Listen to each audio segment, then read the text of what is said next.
बेटे, तो अब हम पाठ नंबर 2 के आगे वाले क्वेश्चन रिवाइज करते हैं। निम्न प्राकृतिक स्रोतों में अम्ल बताइए। नंबर पहला है सिरका। सिरके में कौन सा अम्ल होता है? एसिटिक अम्ल। कौन सा अम्ल होता है सिरके में? संतरा सिट्रिक अम्ल। नींबू में भी सिट्रिक अम्ल। और बेटे डंक है, चींटी का डंक, नेटल का डंक और मधुमक्खी का डंक। तीनों में ही मेथेनाइक अम्ल। आपके ये ऑप्शन में मेथेनाइक अम्ल की जगह फॉर्मिक अम्ल भी मिल सकता है, इसलिए देखो एक क्वेश्चन इसमें ब्रैकेट में लिख रखा हमने फॉर्मिक अम्ल। दोनों एक के ही नाम है, मेथेनाइक अम्ल या फॉर्मिक अम्ल। और आपको याद रह जाए कि चींटी का डंक, नेटल का डंक और मधुमक्खी का डंक। नेटल एक पौधा होता है। कब ये सोचो कि भाई चींटी और ये है तो इस तरह से जीव ही है, क्या मेरी बात आई समझ में? इस तरह से कोई जंतु है ऐसा नहीं है, ये एक पौधा है। नेक्स्ट है इमली। इमली के लिए मैंने क्या बताया था? इमली खट्टा जी। टाटरी। खट्टा की आवाज नहीं आ रही पूछा? जी। टाटरी कौन सा अम्ल है? टाटरिक अम्ल। आज वो नहीं आई? मोनिकोल जी। वसीम की बहन है। सर क्यों क्यों मेरे पीरियड में आओ जल्दी, फिर चले जाना, बैग में रहने दो जल्दी, 1 सेकंड में। नेक्स्ट है बेटे टमाटर। टमाटर में कौन सा अम्ल होता है? ऑक्सैलेटिक अम्ल। कौन सा अम्ल है बेटे? ऑक्सैलेटिक अम्ल। और खट्टा दूध या दही में लैक्टिक अम्ल। हो जाएंगे सारी याद? जो डंक है, नेटल का डंक, मधुमक्खी का डंक, चींटी का डंक, मेथेनाइक अम्ल या फॉर्मिक अम्ल। इमली का मैंने बता दिया, टाटरिक अम्ल। ठीक है। नेक्स्ट है अगला क्वेश्चन, देखिए ध्यान से पढ़िए। आपके पास 2 विलियन ए एवं बी है। 2 विलियन है, 2 गोल है। विलियन ए का पीएच मान 6, ए का पीएच मान कितना है? और विलियन बी का पीएच मान कितना है? 8 है। किस विलियन में हाइड्रोजन आयन की सांद्रता अधिक है? इनमें से कौन अम्लीय है, कौन अक्षारीय है? हाइड्रोजन आयन कौन से में ज्यादा है, बताओगे आप मेरे को? हाइड्रोजन आयन जी। जितना पीएच मान कम हो, यहाँ से 1 2 3 ऐसे चालू हो जाते हैं। जितना पीएच मान कम होगा उतने ही हाइड्रोजन आयन ज्यादा होंगे। उल्टा असंबंध, क्या बात समझ रहे हो? जितने ये क्या नाम है पीएच कम है उतनी ही हाइड्रोजन आयन ज्यादा है। पीएच मान बढ़ता जाएगा, हाइड्रोजन आयन कम होती जाएंगी। और कौन से आयन बढ़ते जाएंगे? हाइड्रोक्साइड आयन बढ़ते जाएंगे। क्या समझ में आ रही है बात? ठीक है। और बताना इनमें से कौन सा अम्लीय है, कौन सा अक्षारीय है? जिसका पीएच मान 6 है, यानी विलियन ए अम्लीय है और विलियन बी अक्षारीय है। बताया तो था आपको कि जिसका पीएच मान 7 है वो उदासीन, 7 से कम वाले वो अक्षारीय बोल रही है, और 7 से अधिक वाले अक्षारीय। और प्रबल अम्ल कहाँ होते हैं? साइडों में। और प्रबल अक्षारक साइडों में। साइडों में होते हैं प्रबल। ठीक है। Yes sir. भाई कल जरूर सुनूंगा, ये पहले बता दिया है एडवांस में, कल आगे नहीं करवाऊंगा मैं। Okay sir. नेक्स्ट है उदासीनीकरण अभिक्रिया का एक उदाहरण दीजिए। 8वीं क्लास से आना शुरू हो जाता है ये उदासीनीकरण। उदासीनीकरण होता है बेटे कि अम्ल अक्षारक का असर खत्म कर देती है और अक्षारक जैसे हमारे पेट में कौन सा अम्ल मिलता है? हाइड्रोक्लोरिक अम्ल। विभिन्न कारणों से अगर हाइड्रोक्लोरिक अम्ल ज्यादा हो जाता है, अति अम्लता हो जाती है, तो हम क्या लेते हैं? कौन सा दुर्बल अक्षारक है? अम्ल ज्यादा होगा तो हमने अक्षारक लिया, क्योंकि अम्ल अक्षारक अम्ल का असर खत्म कर देगा। क्या मेरी बात आई समझ में? जब अम्ल और अक्षारक मिलते हैं तो वो लवण और जल बनाते हैं। जब अम्ल और अक्षारक मिलेंगे तो वो लवण और जल बनाएंगे।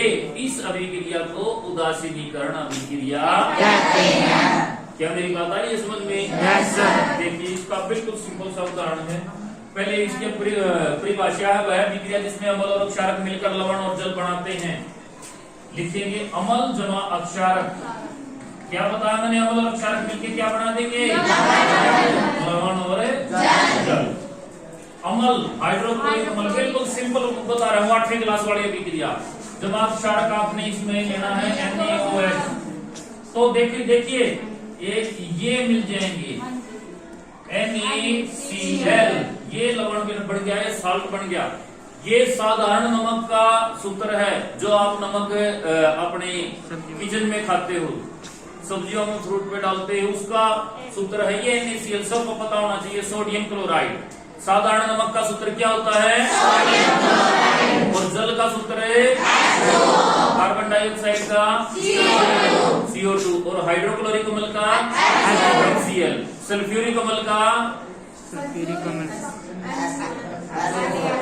क्या SO4 है, H2SO4। सल्फ्यूरिक अम्ल का क्या है, और मैग्नीशियम हाइड्रोक्साइड का MgOH2। कुछ हो रहे हैं याद है, तो ये बन गया। देखो बेटे ये NaCl, और बाकी क्या बच गया, 2 H बच गए और एक O H2O। क्या समझ में आई? 8वीं क्लास की अभिक्रिया है ये, बिल्कुल सिंपलेस्ट। ठीक है, कर लोगे? Yes sir. नेक्स्ट है अम्लीय वर्षा किसे कहते हैं। ये भी बेटा 7वीं 8वीं से क्वेश्चन आना शुरू हो जाता है। अम्लीय वर्षा यानी अमल की वर्षा होती है, आसमान से अमल बरसता है। 8वीं क्लास में एक क्वेश्चन याद करवाता हूं मैं, क्या है अम्लीय वर्षा। जीवाश्म ईंधनों के अपूर्ण दहन। जीवाश्म ईंधन कौन से होते हैं, जीवाश्म ईंधन जो जीवों से बने हैं, कोयला, पेट्रोलियम आदि।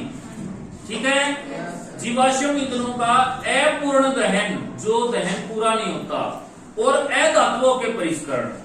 देखिए कैसे याद रहेगा, जीवाश्म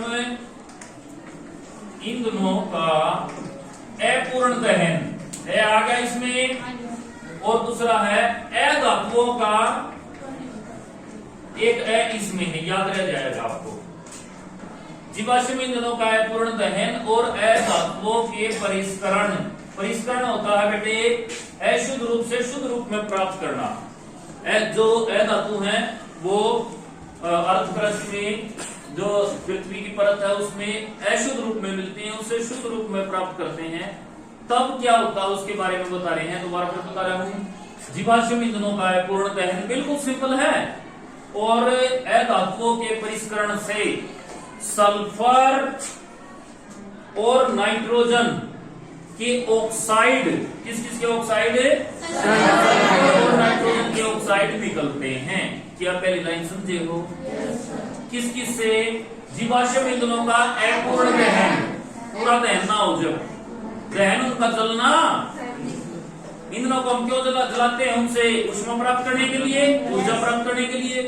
जीवाश्म ईंधनों का अपूर्ण दहन और अधातुओं का परिष्करण। परिष्करण मैंने बता दिया है, शुद्ध रूप से शुद्ध रूप प्राप्त करना, शुद्ध करना यानी उनको। जीवाश्म ईंधनों का अपूर्ण दहन और अधातुओं के परिष्करण से सल्फर और नाइट्रोजन के ऑक्साइड निकलते हैं। ये सल्फर और नाइट्रोजन के ऑक्साइड यानी ऑक्सीजन से अभिक्रिया करते तो ऑक्साइड बना लेते हैं। ये सल्फर और नाइट्रोजन के ऑक्साइड जब वायुमंडल में, जो वायु है उसमें जल वाष्प जो मौजूद है, क्या मौजूद है, पता है हवा में जल होता है वाष्प के रूप में। किस को पता है? अरे वायु में पानी भी होता है, तेरे को नहीं पता बेटे? वायु में पानी होता है जल वाष्प के रूप में, वाटर वेपर के रूप में। ठीक है, तो सल्फर के जो ऑक्साइड है वो सल्फ्यूरिक अम्ल बनाते हैं। जिनको जूते चाहिए नाम लिखवाए थे किसी ने? हाँ,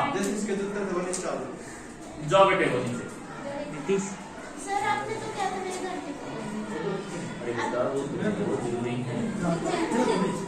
रोक ले बेटे। देखिए दोबारा से, जीवाश्म ईंधनों के अपूर्ण दहन मोस्ट इंपोर्टेंट क्वेश्चन है, और अधातुओं के परिष्करण से सल्फर और नाइट्रोजन के ऑक्साइड निकलते हैं।